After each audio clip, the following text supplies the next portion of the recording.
ভিডিওটি পোস্ট করেছে বর্তমান রাজ্যের মুখ্যমন্ত্রী শুভেন্দু অধিকারী। সে সময় শুভেন্দু অধিকারী সোশ্যাল মিডিয়ায় এই ভিডিওটি পোস্ট করেছিল এবং শুভেন্দু অধিকারী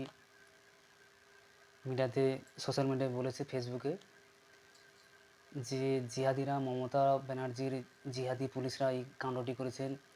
যারা অপরাধ করেছিল তাদেরকে না ধরে পুলিশ শেষ পর্যন্ত কালী মাকে প্রিজন ভ্যানে তুলে নিয়ে গেছিলো। সে সময় কি কোনো ভ্যান ছিল না যে প্রতিমাকে নিয়ে যাওয়ার জন্য? তাছাড়া যারা গণ্ডগোল করেছে, যারা দুষ্কৃতী, তাদেরকে না ধরে কেন কালী প্রতিমাকে এইভাবে নিয়ে যাবে? তীব্র প্রতিবাদ করেছিল সোশ্যাল মিডিয়ায়। তখন মমতা ব্যানার্জি কোনো কথা শোনেনি। তিনি হচ্ছেন আমাদের রাজ্যের বর্তমান মুখ্যমন্ত্রী শুভেন্দু অধিকারী। আজকের বিজেপি সরকার প্রায় 2 মাস হয়ে গেছে আমাদের পশ্চিমবঙ্গে শাসন কার্য চালাচ্ছে। প্রচুর ম্যান্ডেট পেয়ে তারা ক্ষমতায় এসছে। শুভেন্দু অধিকারী গতকাল বিধানসভায় এই যে কাণ্ড ঘটিয়েছিল, যে পুলিশের মেন কর্তা, ওনাকে কালকের সাসপেন্ড করেছেন।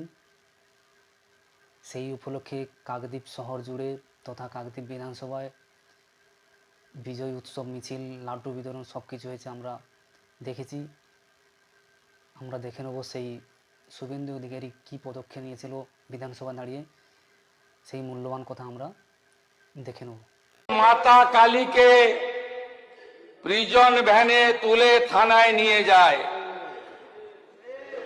আইপিএস কোটেশ্বর রাওকে সাসপেন্ড ঘোষণা করলাম।